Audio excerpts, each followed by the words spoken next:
Maayong udto, magandang tanghali, good noon. Ngayong araw po na ito, medyo taglis tayo kasi meron tayong pag-uusapan na hindi lang taga North Cotabato ang may interest, kundi buong bansa. In fact, even Filipinos living abroad. Today sa ating programang Paring Gov, February 8, no? Alas 12 ang takna sa udto, 12 noon. Hahaba yung ating programa for the first time. Aabot tayo ng alauna.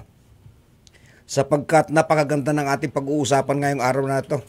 Ang pag-uusapan natin ay yung pinakamainit, the burning issue of the day. The impeachment of the Vice President of the Republic of the Philippines, Vice President Sara Zimmerman Duterte. Okay? Now, ang issue na ito actually ay headline ng lahat ng dyaryo, pero maraming mga katanungan, no? Maraming nagtatanong, ano ba yung impeachment na yan, no? So today, we will be coming to you live sa Facebook ko, live tayo. Live din tayo sa Facebook ng DXND NDBC. And of course, DXND ang ating carrier station. But we will also be heard over DXMS Cotabato City, Joy FM Kidapawan City, GNN FM Tulunan, Bandera FM Midsayap, Max FM Midsayap, Power Radio Midsayap, Ronda FM Kidapawan, Power Radio Mlang, Grace FM Matalam, and DXCA KA FM sa Arakan. Okay? So, maraming nag-aabang, maraming nag-aantay, daghan ng nagulat ni ini, o karong adlaw atong istoryahan ang pinakainit nga ang pinakainit ka isyo. Sige lang, freewheeling lang tayo dito. This is not really a dili na formal yun nga nga ingon nato murag stiff ta, and this is going to be a freewheeling conversation, no? But mind you, we will not be discussing the merits of the case.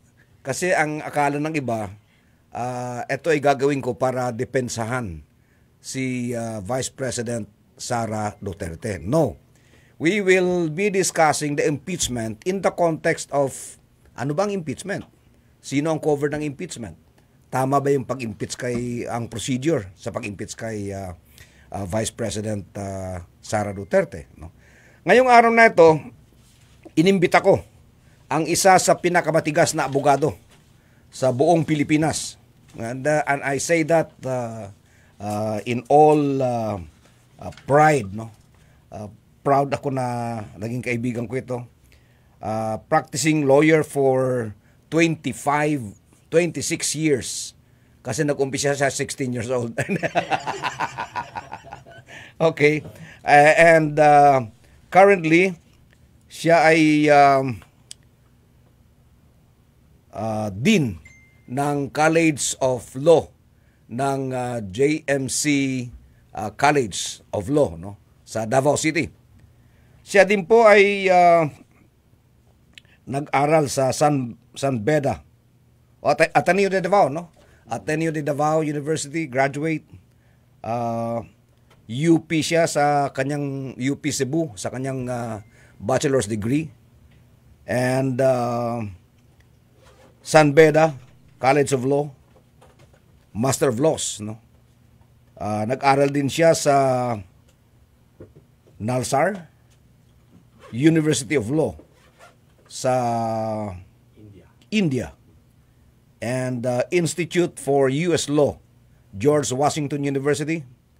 And naging Doctor Fellow sa Royal Institute of Singapore, no? So ngayong araw mga kaibigan, etong abogado na ito, medyo controversial din ito.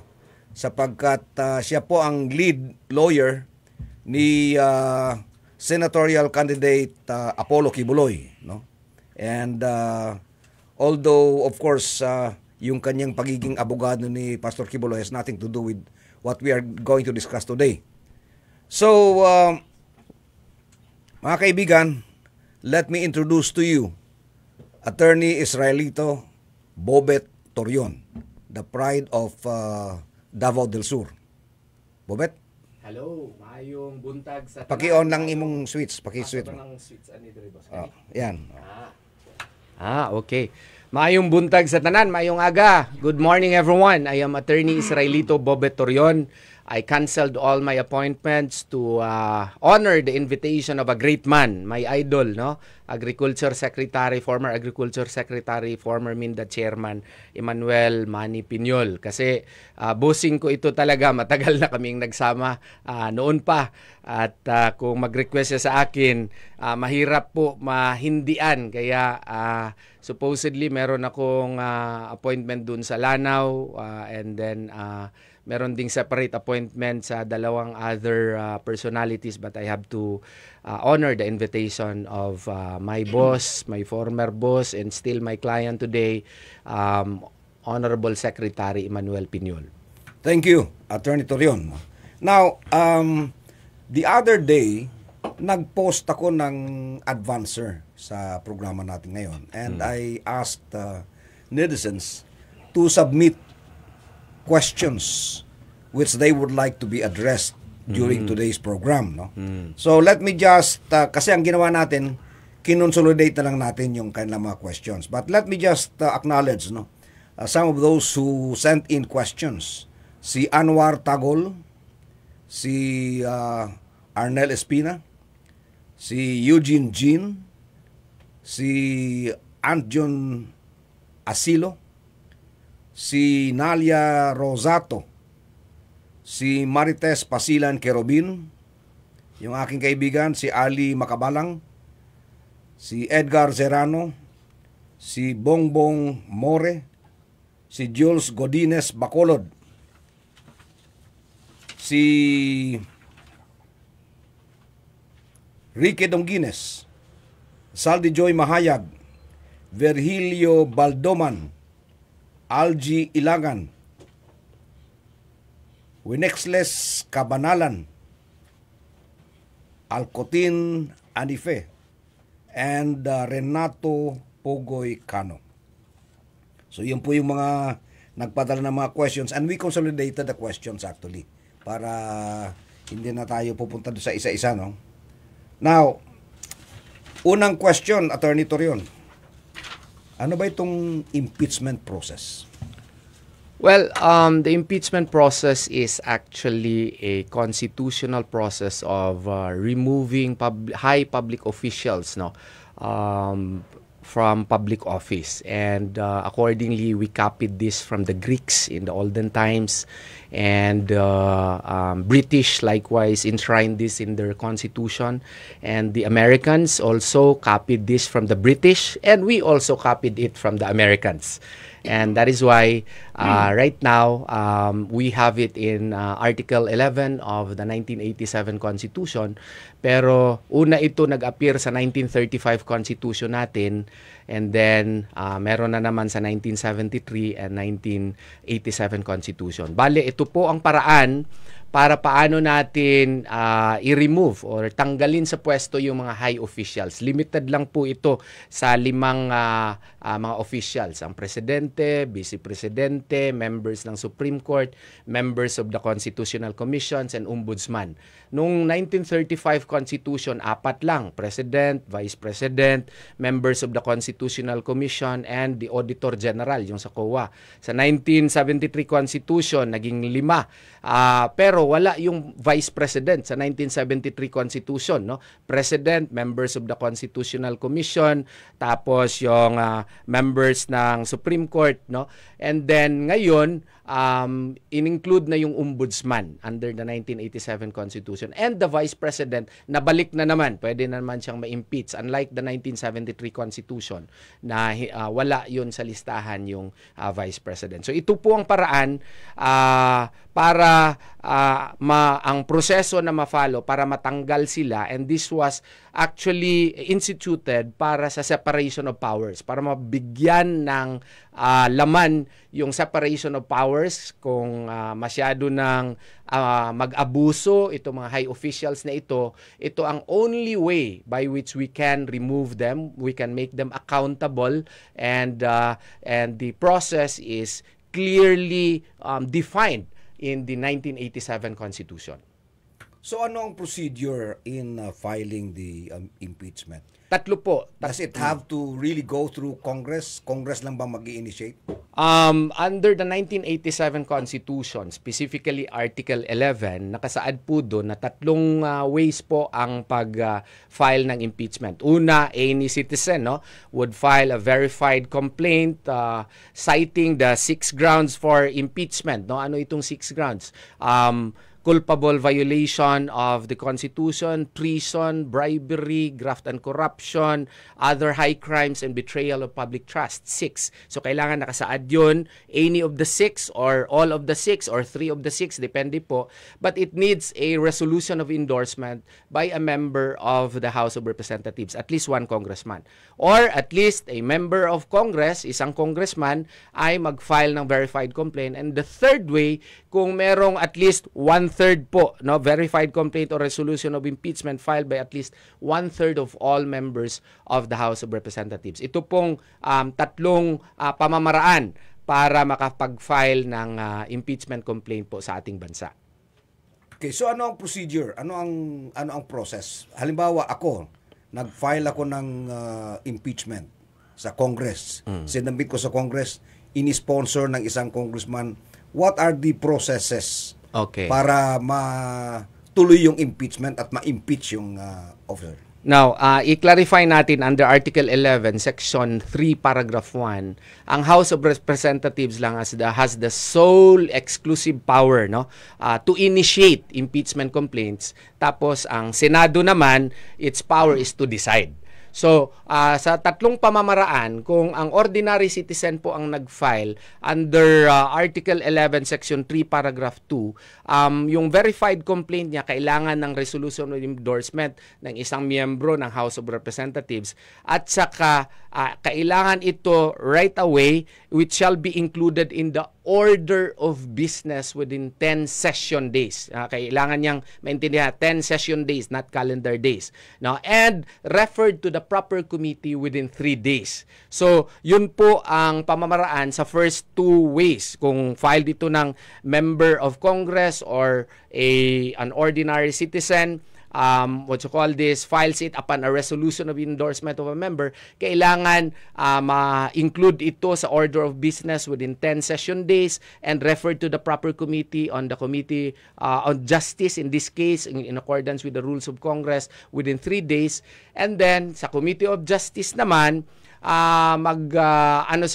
i-determine nila kung sufficient in form and substance ba ito. So may proceedings yan kung sufficient ba in form, i-determine nila, and then after that, i-determine naman nila kung sufficient in substance na naman ito.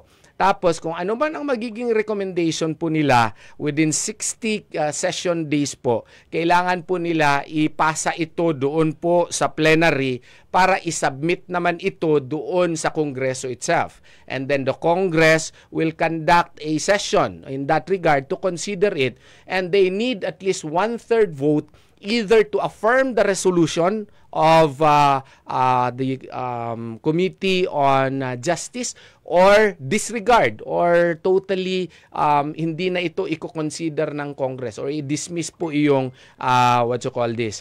complaint po na iyon. At saka kung meron na itong aksyon ng Kongreso, kung makalikom po ng 1/3 vote po ng Kongreso, gagawa na po ng articles of impeachment po no? And there is also the process ipa-answer yung kabila po, yung what you call this, yung respondent po doon sa Kongreso, and then itong articles of impeachment, kung meron na silang finding, ipapasa po ito sa Senado. Okay, so ito yung proseso po sa first two steps first two ways rather in the filing of an impeachment complaint. Yung third naman way is kung yung one-third ng miyembro ng Congress ay sila mismo ang mag-file po ng complaint, hindi na po dadaan ng Committee on Justice. Pero meron pong Supreme Court decision Francisco versus House of Representatives po na nagsasaad na kung ganito po ang proseso, dapat hindi rin natin kalimutan yung due process. Dapat din ipaalam yung respondent kung ano yung kaso against him, and then dapat bigyan siya ng tsansa din to explain, to submit his answer, and it is only after the submission of the answer of the respondent, no, it may even conduct clarificatory hearings, no, that the House of Representatives will vote, no, determine whether it has the one-third vote so as to craft the articles of impeachment. So, yun po ang mga proseso before nila i-lodge doon sa Senado yung articles of impeachment po. So, so pagdating sa Senado, ano ang next na process? So, sa Senado naman, ipa-receive muna doon sa Senado, and then the Senate will submit it. Iba naman ang rule sa Senado. Kailangan naman ito i-submit to the plenary and present it formally to the senators. And then thereafter, the senators likewise will give chance to the respondent, no, to submit its answer. And then the other party, after receipt of the answer, may opt to file a reply. And then thereafter, the respondent will also have the privilege, kung gugustuhin niya, to file a rejoinder. Tapos, i-subject na ito for trial. No, may presentasyon po ng ebidensya doon, may direct examination, cross-examination, kada witnesses po. And then, after that, it will be submitted for resolution, and the Senate will decide on the matter. How long would it take for the Senate to decide? There is no, basta it has to be finished within that session, no? Within the within the Senate session. Kasi if you are elected for a 3-year term, no, kailangan matapos within that term. Okay? So, sa amin pong palagay po dito, medyo merong lapse of judgment, or may siguro taktika nila kasi itinaon nila at the end of the congressional session, no? Ito po ang nangyari kasi marami pong posibleng magiging legal problems po nito. Mamaya natin pag-uusapan yung mga implications, no? Let's go through the process muna. Halimbawa, the impeached official is convicted. Kasi parang ang Congress parang piskal yan, no? Yes, piskalya. Parang piskalya. Tama. Parang piskal. Sila ang mag-determine ng probable cause. Yes, okay? yes. And then, pag na-determine nila yung probable cause, which is the impeachment, isasubmit nila sa Senado, and the Senado will act as the judges. Yes. Okay? Tama ba yun? Okay. Tama. Alright. Question. Halimbawa, yung impeached officer is convicted. Ano ang penalty sa kanya? Okay. The penalty in accordance with the 1987 Constitution, and in the case of Corona, no, meron kasi yung misis niya nagpadala ng sulat later. This is a 2012 case na pwede ba makatanggap naman kami ng retirement benefits po ni Justice Corona kasi yung mga kaso sa kanya hindi naman natapos kasi namatay siya. So nagiging issue din yun, no? Kung kasi he was impeached and he was convicted, no? Now, the question is, can his wife receive the benefits according to the Supreme Court? Yes. Because if we trace the rules on impeachment from the United States of America, and we copied it from the United States of America, the impeachment process, no, is only limited to the removal of that public officer and his disqualification from public office. Nothing else. It does not touch his person nor his property, according to Justice Story of the United States of America. So therefore, it is clearly limited only to the determination as to whether or not that public official should be removed from office and whether or not he should be disqualified forever from holding public office. Pwede ba siya prisuhin? Hindi po. Pwede ba siya maging civilly liable? Hindi po, kasi ang impeachment proceeding is not a criminal proceeding, it is not a civil proceeding, nor is it an administrative proceeding. Very unique. Yes, very unique. Oo. So, maliwanag po mga kaibigan yung proseso, no? Alright. Since we have already discussed the process, balikan natin ngayon tong specific case, which is the case of Vice President Sara Zimmerman Duterte. First question. Yung proseso ba na ginamit in impeaching Vice President Sara Duterte, nag-conform ba siya dun sa constitutionally mandated process of impeachment? Sa tingin ko hindi. Kasi on what grounds? On various grounds, the most important ground of which is lack of due process. No, and what is my basis? Francisco versus House of Representatives and Article 11, Section 3, Paragraph 5 of the 1987 Constitution in relation with Section 4. And even the rules of procedure, no, on impeachment proceedings were not followed by the House of Representatives. Okay? So, number one, lack of due process. Sa pagkasabi po ninyo kanina po, Secretary, sabi mo, yung House of Representatives para siyang piskal. O tama, o para talaga siyang piskal. Siya yung magdidetermine ng probable cause. Pagkakasuhan ka ba ng high crimes, oo, pwede ba i-file ka agad yung kaso in one day? Hindi, yung ibang mga congressman nga hindi nakabasa ng mga complaint, pumirma na lang kaagad. Sa mga interviews niya, at least 6 or 7 admitted that they did not know what was the subject matter of the discussion. So anong epekto nito? Lack of verification. In the rules of procedure of the impeachment proceedings, the complainant must certify that they have personal knowledge of facts indicating that the crime alleged to have been committed must have been committed. And even in Article 11, Section 3, it likewise provides that you should have personal knowledge of the complaint filed against the, against the public officer concerned. Ang nangyari dito, wala po yun. At saka wala pong due process in Francisco versus House of Representatives. The Supreme Court was clearly emphatic. If you file it under Section 3, Paragraph 4, which is 1/3 vote, kasi just because you have the quantity, you have the number already, it does not give you the license, no, to disregard due process, because no person shall be deprived of life, liberty, or property without due process of law. All law students know that. That's Article 3 of the 1987 Constitution. So, kung hindi mo siya bigyan maski man lang tsansa to explain ano naman yung aking karapatan dito, kasi iba kasi yung ginawa nila nung investigation pa. Eto nag-charge na sila. So dapat prior to that they should have given her the chance. But granting for the sake of argument that such was done. Note also, no, that there were 3 prior complaints filed in December 4 and 5 and 6. Pang-apat na ito. Pang-apat na ito. Okay. Ano ba ang rules dyan? Okay. Let's look at Article 11, Section 3, Paragraph 2. No. Ang dalawa dun were filed by ordinary individuals, ordinary citizens. Okay. So the process should have been that it should have been included in the order of business within 10 session days and referred to the proper committee within 3 session days thereafter. This was not done. Okay?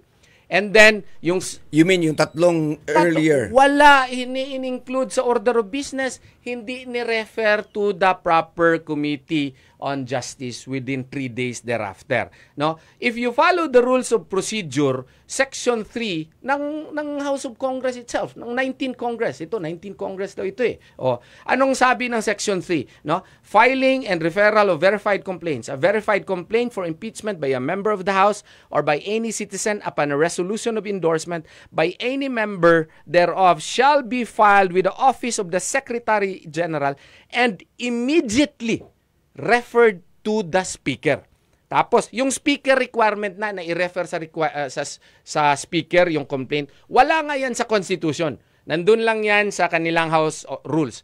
Pero maski yan, hindi finalo. Ano supposedly yung trabaho ng Speaker? The Speaker shall have it included in the order of business within 10 session days from receipt. And it shall then be referred to the Committee on Justice within 3 session days thereafter. Hindi ito ginawa ng Speaker. Okay? Now, bakit hindi nila ito gagawin? Meron po yang rason. Kasi sa Francisco versus House of Representatives po, ito, ano ba itong Francisco? Yung panahon ni Davide, noong 2003-2004 po, oh, si Presidente Joseph Estrada nag-file ng impeachment complaint against Chief Justice Davide. Tapos, nirefer ito sa Committee on Justice. Pag-vote ng Congress. Ng Congress. Okay, ni-refer kasi within 10 session days kailangan ma-include yan sa order of business and then referred to the proper Committee on Justice within 3 session days. Na-follow yun during the time of President Estrada. Ang nangyari doon ay yung House Committee on Justice, no, determined that the complaint was sufficient in form. Okay? Pero nung nag-determine na sila whether or not that the complaint was sufficient in substance, sabi ng Committee on Justice, ay wala, it's not. So, dinismiss on October 13 of 2003. Okay. Anong ginawa ngayon? Instead of the Committee on Justice filing a report to Congress within 60 session days, nandun yan sa 1987 Constitution natin. On October 23, 10 days thereafter, yung House of Representatives through Justice Teodoro, Congressman Teodoro and Puentebella, one day lang, in just one day, they were able to nakalikom sila ng more than 1/3 vote din, no? At saka hindi rin nabasa ng mga congressman, pirma lang kaagad sila at final sa Senado.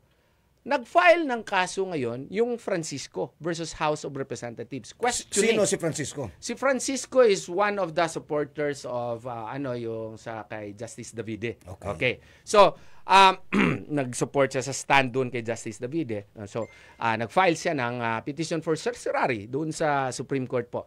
Ang nangyari, according to the Supreme Court, ay mali po ito. Bakit ito mali? Kasi nga po, doon sa Francisco versus House of Representatives po, hindi po ito na-follow. Okay? So, kung hindi ito na-follow at saka wala rin daw talagang due process, no? Kasi hindi binigyan ng tsansa si Justice si Chief Justice Davide to answer the complaint and give his side of the story. Tsaka hindi na naging fiscal. Kung if we will use the parang they arrogated unto itself the determination of probable cause without really following due process. Hindi po tama 'yun. All right. Okay. Bago tayo magpatuloy mga kaibigan, no. Remind ko lang kayo. Ang ating resource person is Dean Israelito Torion, no. Dean of the College of Law at isa sa pinakamagaling ng mga abogado. In fact, ito yung nagpanalo ng MOA AD sa Supreme Court, no? In 2008. And pinag-uusapan po natin yung impeachment ni Vice President Sara Zimmerman Duterte. We are not talking about the merits of the case. We are only talking about impeachment as a process and the processes involved in the impeachment. Pag-uusapan din po natin kung tama ba yung ginawa nilang pag-file ng impeachment kay Vice President Sara Duterte at kung sinunod ba nila yung proseso na nakasaad sa ating saligang batas. Okay. So given that explanation, Attorney, by the way, we are being heard over 11 radio stations all over South Central Mindanao Ang ating carrier station is DXND, DXMS, Joy FM, Kidapawan City, GNN FM, Tulunan, Bandera FM, Midsayap, Max FM, Midsayap, Power Radio, Midsayap, Ronda FM, Kidapawan, Power Radio Mlang, Grace FM, Matalam, and DXKA FM in Arakan. Okay. So given that explanation, Dean Todion, sa kaso ni Vice President Sara Zimmerman Duterte, yung bang proseso na yun ay nasunod o merong pagkakamali o merong mali sa ginawa ng Kongreso? Meron talagang mali sa tingin ko kasi alam mo, parang yung hindi pag-refer sa Committee on Justice was really politically planned. Bakit ha? Ipaintindi po ko po sa taong bayan. Bakit hindi yun ni-refer sa Committee on Justice? Kasi nga po, sa Gutierrez versus House of Representatives decided on February 15 of 2011 in relation with Francisco versus House of Representatives po, which was decided in 2003 or 2004, no? Nagsasabi kasi doon, sir, na kung ang complaint, no, na na-file ng isang ordinary citizen or complaint filed by a member of the House of Representatives is included in the order of business within 10 days and referred to the proper committee, mag-operate na po ang 1-year bar rule. Okay? So, kung baga, ang ibig sabihin yan, hindi talaga ito ni-refer din sa, what you call this, parang intentional, ha? Intentional ito sa tingin ko na hindi ito ni-refer kay para what you call this, para malibog ta ba? Ano ba yung malibog? Maguluhan. Maguluhan tayo kung saan medyo careful ka sa word na libog. Oo nga eh. So that you will be confused, no? And also to await the filing pala ng fourth complaint. Oo. Kaya pala hindi nila iyon inaksyonan yung tatlo, kay meron palang fourth complaint. Pero dapat kasi itong tatlo ay inaksyonan na. Kasi pag inaksyonan mo ito, ma-refer na ito sa Justice Committee, ang counting ng 1-year period po will be reckoned from the date when it was referred to the Committee on Justice. Oo. So, kaya hindi inaksyonan itong tatlo. Kaya kung inaksyonan itong tatlo, hindi ba i-file yung pang-apat? Hindi ba i-file itong pang-apat? Ganun yun. 1-year bar rule. Section 3, paragraph 5 would have operated because Section 3, when is an impeachment proceeding initiated? That's the legal question which was decided in Francisco as well as in Gutierrez. So by not filing the first 3 complaints, by not acting on the first 3 complaints, effectively baliwala 'yon. Hindi covered ng 1-year bar rule. Oo. Okay. Sinadya talaga 'yon. So grave abuse of discretion amounting to lack of or excess of jurisdiction. May plano ka palang mag-file eh. Believe ka pala doon sa mga may prima facie case pala, may probable cause pala. Bakit di mo pinail? Bakit hindi mo inunahan? Tsaka ni-refer or kung gusto mo na anong tawag nito na meron talagang probable cause, then you should have done it. And they maliciously not acted on the 3 complaints kay meron pala silang pang-apat. Okay? Now, can we take that sitting down? No. We could not take that. Okay. Assuming that you play the role of the lawyer of one of the lawyers of Vice President Sara Duterte, ano ang legal move na gagawin mo? File ako ng petition for certiorari. Actually, nakapag-isip na ako niyan, boss. Papailan ko kaagad, pero ang problema kasi na-freeze yung funds namin nila pastor eh. Lahat namin, pati bank account ko, boss, ha? Na-include ng mga kasi so hindi kita mautangan. Hindi ka makakautang sa akin kasi merong mga cheque, alangan naman lawyer ako, hindi ako mabayaran ng Kingdom of Jesus Christ. Babayaran ako ng Kingdom of Jesus Christ. Yung last payment sa akin ng Kingdom of Jesus Christ, nakita ng korte. Naku, pati ako. Kaya nga, dito ko po nakita na mahal pala talaga ako na aking misis na maganda. Kasi, maski frozen yung fans ko, mahal pa rin niya ako. Nandyan pa rin siya. Okay, Oo. okay. Ang gusto ko ipaabot, kung mag-file ka kasi ng certiorari, you need to secure certified true copies of the complaint. Ang kakapal nun. You have to pay it. Hindi yun for free. Tapos, you have to secure all relevant documents. Ang kakapal nun. So ang action na gagawin mo, certiorari. assuming that you are the lawyer, you file for certiorari Under Rule 65. with the Supreme Court. Yeah, with the Supreme under the expanded concept also, under the 1987 Constitution. Ano yung, there is a difference kasi, legal difference between certiorari under Rule 65 and the expanded concept of certiorari under the 1987 Constitution. Certiorari under Rule 65 only appertains to grave abuse of discretion amounting to lack or excess of jurisdiction of courts, lower courts. Okay, Whereas, i-reverse natin yung sitwasyon. Halimbawa, ikaw naman ang abogado ngayon ni Speaker Romualdez at ng Congress. How will you argue? Ayoko. I will not sell my soul. ayoko, boss. Baski bayaran pa ako. Alam mo, kilala mo ako, boss. Oo. Ayoko. Hindi ko Ayaw mo mag-abogado sa kanila. Ayoko maski ilang billion pa yan. Ayoko mag-abogado dyan. Sorry. No, I will not accept it. Okay, okay. I can anticipate their arguments, but I have counter-arguments to their anticipated arguments. The most But important... you will not teach them how, ha? I will not teach them how because alam mo boss, kada istorya kasi natin may nakikinig. Tapos bigla na lang kaya nga napapansin mo ngayon hindi na ako nagpo-post sa Facebook. Oo, kasi yung mga law is a competitive profession also. Yeah. Yung arguments ko, nandun na sa Facebook post ng isa abogado. Kung hindi ka lang malakas sa akin, hindi ako magpunta dito ngayon, boss. Alright. Okay. So, okay. Assuming na walang mali doon sa ginawa ng Congress, assuming that everything was done according to the established processes. Which I do not agree, ha? No. Assuming without admitting. Assuming. Sa korte niyan, boss, granting ex argumenti gratia. Sige na, ikaw na mag-Latin. Ako, Bisaya. Okay. So, assuming that everything was done according to the process stipulated in the Constitution, yung bang pag-file ng Congress on the last session day of the Senate, was it legal? Actually, siguro sinadya din nila yan, no? Sinadla nila kasi meron kasing provision in our 1987 Constitution that if it is filed, trial by the Senate shall start forthwith.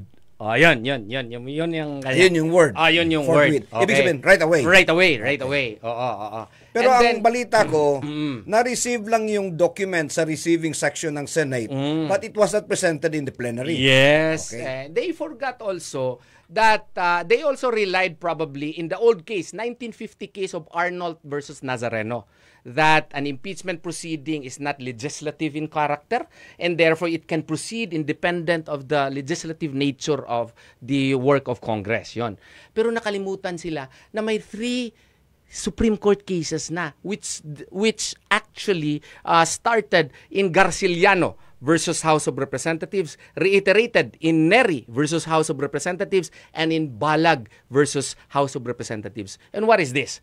The Senate or Congress for that instance is a continuing entity as an institution. It exists. But in its day-to-day operations, according to the Supreme Court, it is not a continuing institution. Okay, why is that? Because each Congress is composed of different personalities, of different people. And each Congress is characterized by its own processes, its own legislative in aid of legislation. So, pag matapos yung termino, yung session ng Congress, all of such... You mean the lower house? Yeah, the lower house and even the Senate. All Senate investigations in aid of legislations, all impeachment proceedings na hindi tapos ay tapos. Kung hindi niya natapos, wala tayong magawa. And what did Balag versus Senate state? it states that it even cited the Senate Rules of Procedure that any and all unfinished business, wala na talaga tayong magawa niyan. So anong rule dyan? According to Garciliano, reiterated in Nery case, states that it is up to the next Senate, no? And it should be filed anew. Parang depende na yan sa bagong Senado, and it should follow its own procedures. Ibig mong sabihin, in your interpretation of the law right now. That's the Supreme Court's interpretation of the law. Okay, Supreme Court. In that Supreme Court ruling, kailangan mag-file uli ng bagong impeachment ang Congress? It's up to the Senate how to treat it. But necessarily, by implication, it has to file it. Why po, sir? Ganito po yun. Yung bagong Senado, kailangan nila, meron na naman silang rules of procedure kung paano nila gagawin yung kanilang mga procedure. So, kailangan nga, meron ngang Supreme Court decision na nagpa-impeach sila, wala pa pala silang rules of procedure. Sabi ng Supreme Court, void. Paano kayo makagawa ng impeachment complaint? Ano yun? Yung Francisco din yun. Oo. Nawala pa pala kayong rules of procedure. It was only published after the filing. The filing. And wala pa doon sa effectivity niya. Kasi 15 days after publication in accordance with Tanyada versus Tovera ruling. So, kung baga, depende na yan sa bagong Senado. Kailangan pa nila mag-publish ng kanilang own procedure. So, kung bagong procedure nila, you have to comply with the new procedure. So necessarily, i-refile mo yung complaint pursuant to the new rules of procedure. Yun po ang mangyayari. Ang nangyayari kasi ngayon, June 2 mag-resume po, boss, yung session. Hanggang June 30 na lang sila. Pero yung session days talaga nila, hindi naman talaga hanggang June 30. Sa pagkakaalam ko, hanggang June 13 lang ata. Oo. So, kung baga, would you have such... assuming na 12 days. Assuming na, hindi kaya. Why? Ang proseso kasi doon sa Senate rules, the impeachment complaint has to be introduced properly in the Senate plenary. Ano yan sa sa Senate rules, sa majority floor leader. So, an impeachment complaint has been filed. I-schedule pa yan. Scheduling pa lang 7 days na. O 5 araw na lang naiunuwan sa iyo. Wala. Hindi yan matatapos ngayon na termino ng mga senador na ito. So, it is your position based on your interpretation of the Supreme Court ruling na since hindi matatapos sa Senado ngayon, no? And since magkakaroon ng eleksyon ng 12 bagong senador, yes, hindi pwedeng continuing yung impeachment. Hindi pwede. 3 Supreme Court decisions: Garciliano versus House of Representatives, Nery versus House of Representatives, Balag versus Senate. 3 rulings. 3 rulings po yan. Okay. Yes po. So, kung baga, it's up to the Senate whether they will take it up. They have that option.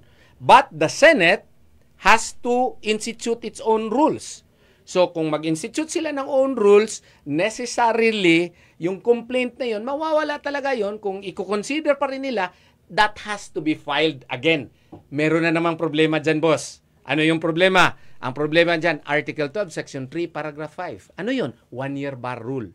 When do you determine the 1-year bar rule? Ipinail nila on February 5. So, from February 5, 1 year thereafter, you could not file an impeachment complaint against Vice President Sara Duterte. Ganun kaganda ang batas, boss, pag alam mo. Okay. Wow. Interesting. So, recap tayo. Recap. No? Okay. Number 1, ang iyong palagay, hindi nasunod yung mga proseso. Hindi nasunod. Sa Congress pa lang. Sa Congress pa lang. And you are saying that there was malice in not submitting the 3 earlier complaints to the Committee on Justice. Yes, because of Francisco versus House of Representatives. Kasi kung i-final nila yun, hindi nila ma-file tong number 4. Yes. Okay? So, para sa'yo, deliberate yun. Na hindi ni-refer sa Committee on Justice para ma-file itong pang-4. Yes. Number 2 point mo, assuming na tama yung proseso sa first step na yon. Itong pang-4 naman, walang due process. Walang due process. Kasi? Diretso lang nila file. Wala nga proper verification, boss. Hindi nga nila nabasa. Diretso lang nila. Blitzkrieg. blitzkrieg, di ba? Merong Filing. nagsasabi na dapat daw sa ganitong impeachment proceeding, dapat daw viva voce ang voting. By roll call. Roll call. Actually, that's section 13 of the House Rules. Pero in-studyhan ko yan, yung vote by roll call applies only to the first two modes of filing. Yung individual yung mag-file at saka yung House member mag-file sa determination after ng Committee on Justice determination, tapos i-determine nila yung 1/3 vote, yun House roll call yun. Silent ang rules nila kung 1/3 requirement. Okay. Pero according to Francisco versus House of Representatives, again, in relation with Gutierrez versus House of Representatives, kailangan yung due process requirement. Alright. So you're saying that by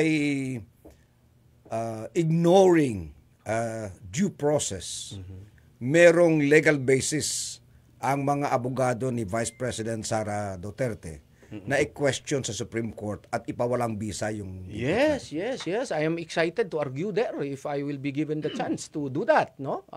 Because really this is a case which has an impact on the future of our nation. And if this case will be argued in the Supreme Court, I think there is a high chance that we will win, no? Kasi the manner of filing also and the timing of the filing also smacks of malice and bad faith, no? And the non-entertainment of the three previous complaints precisely to avoid the one-year bar rule is really an act which is a grave abuse of discretion amounting to lack or excess of jurisdiction, which would operate now the expanded concept of certiorari jurisdiction under the 1987 Constitution. Wow. So, assuming that nasunod yun, palpak pa rin pagdating sa Senado. Palpak pa rin, boss. Oo, palpak pa rin. So, siguro sinadya yan ng Poong May Kapal ni Allah Subhanahu wa Ta'ala, boss. Oo. Na siguro ang lamang nila siguro, no, marami silang pera, ang dami nilang pera. Pero siguro once you have so many resources, di ka na makapag-isip kasi akala mo kaya lahat ng pera, no? So, pero ang nakikita ko po dito, ang dami pong butas. Okay. And saka sir, we can even discuss the merits. Why? Because sub judice rule applies to court proceedings. This is a case which affects the entire nation. And this is a political process. So therefore, the people have the right to discuss even the merits on the case. Since binuksan mo yung pintuan na yan. Yes. Oh. Okay, very good. Yes. Since binuksan mo yung pintuan na yan, wala palang sub-judice rule. Walang sub-judice na rule makukover dito. sa mga bagay-bagay na ito. Yes. Okay. Could you please tell our listeners and viewers, ano yung mga kaso na ipinal nila against Vice President Sara Duterte? Yung sa nabasa ko lang yung sa ma-remember ko lang, no? Yung attempt daw in the killing attempt to Assassination. Assassination and yung sa life daw ng president, ng first lady at saka ng House of Representatives Speaker. Tapos more on the funding 150 million pesos at saka yung extrajudicial killings daw ng presidente kasi somehow involved daw siya doon. Yun po ang maalala ko doon sa mga complaints. As to the, yung at yung threat daw to the life of the, I think they filed a case. They filed a case against the Vice President, no? Okay. Yung curious lang ako. Yung isa sa mga grounds na ginamit nila in filing the impeachment, yun daw paggamit ng intelligence fund na magkano yan? 150 million. What is your interpretation and view on that issue? Well, that is a premature case. A premature case simply because of the fact that this matter is still under the jurisdiction of the Commission on Audit. Pursuant to the audit function, especially the post-audit functions of the Commission on Audit. And as a matter of fact, if my memory serves me right, Vice President Duterte was required to submit data in order to justify such confidential funds. And ngayong February pa, mag-expire yung right to explain, no? Kasi pag makareceive ka ng notice of disallowance po, boss. Yeah, I know. Because, diba?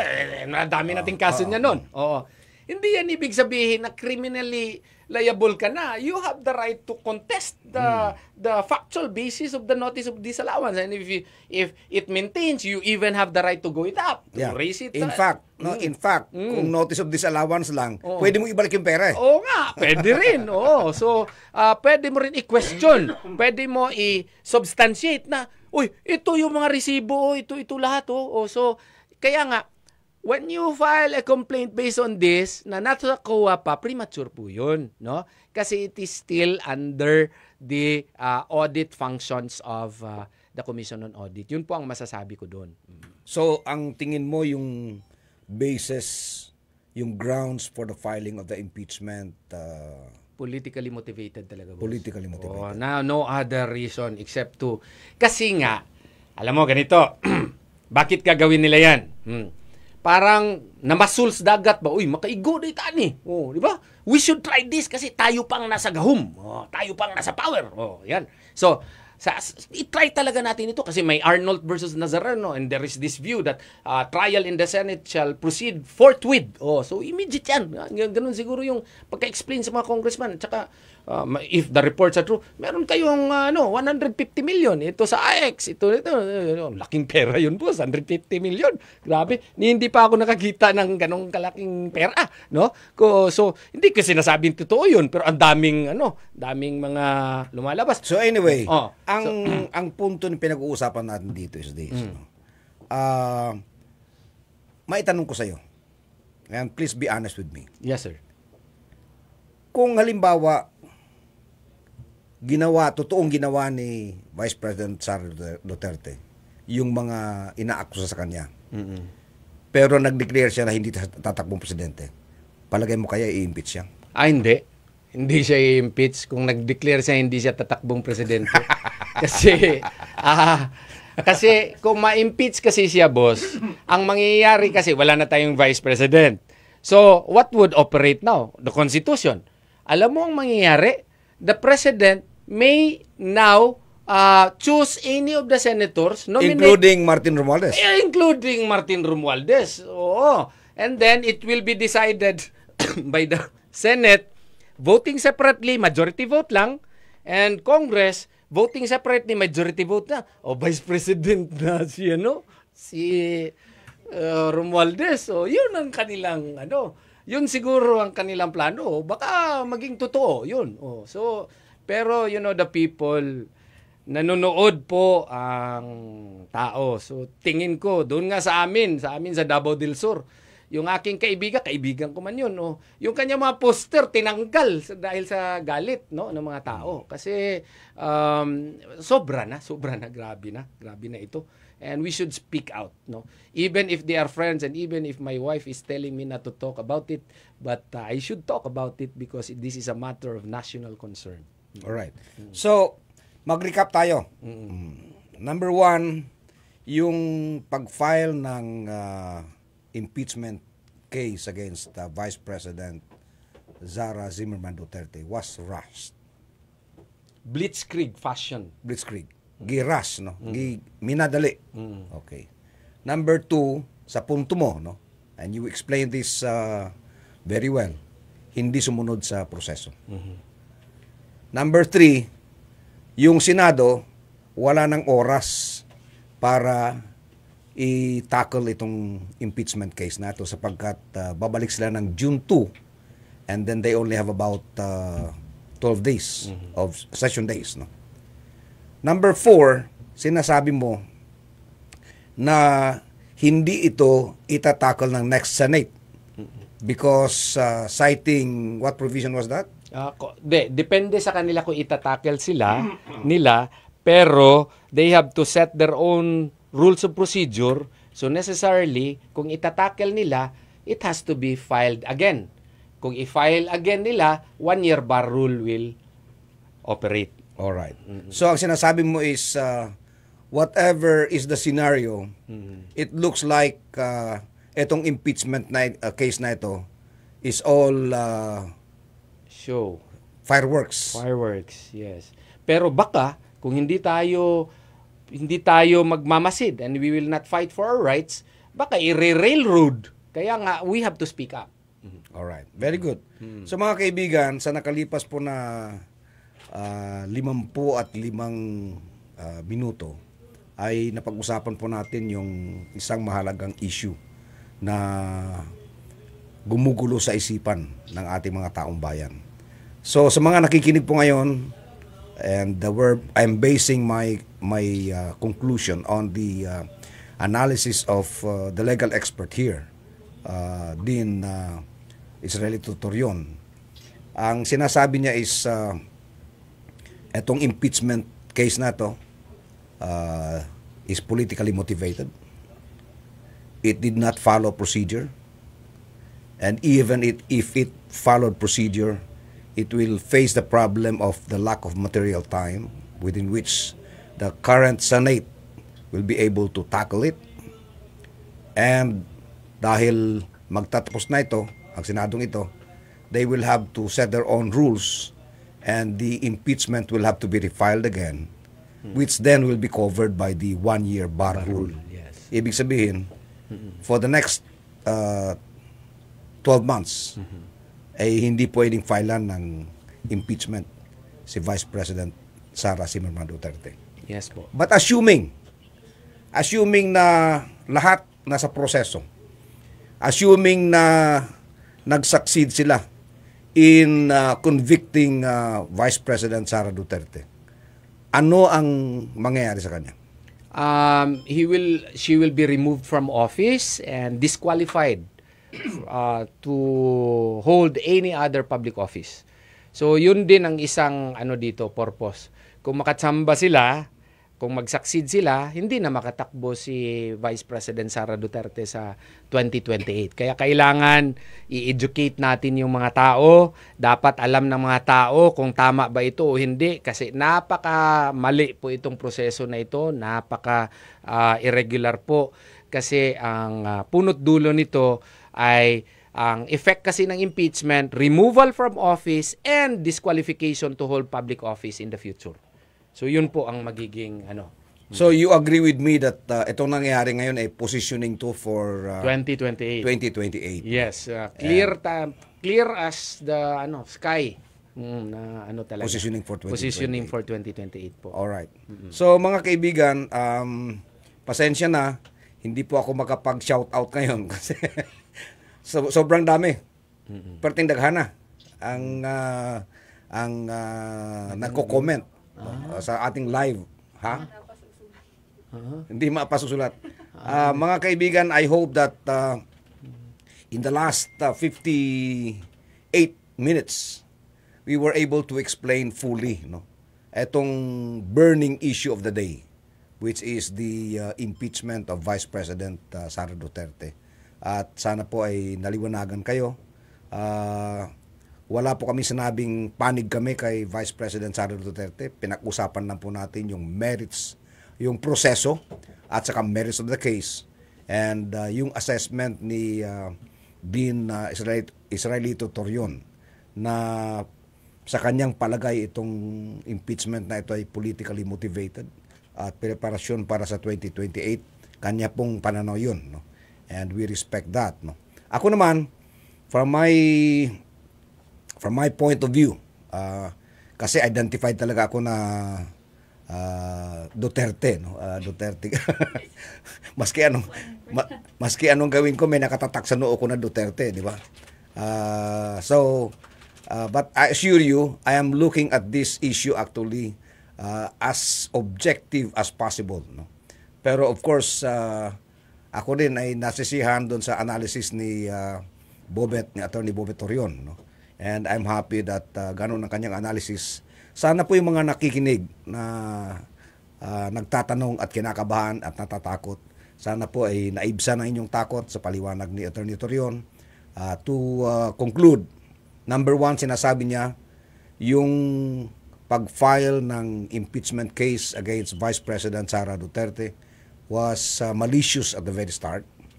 kasi hindi na tinanggap yung unang tatlong impeachment complaint para maipasok yung pang-apat. Number 2, hindi sumunod ng tamang proseso sapagkat minadali.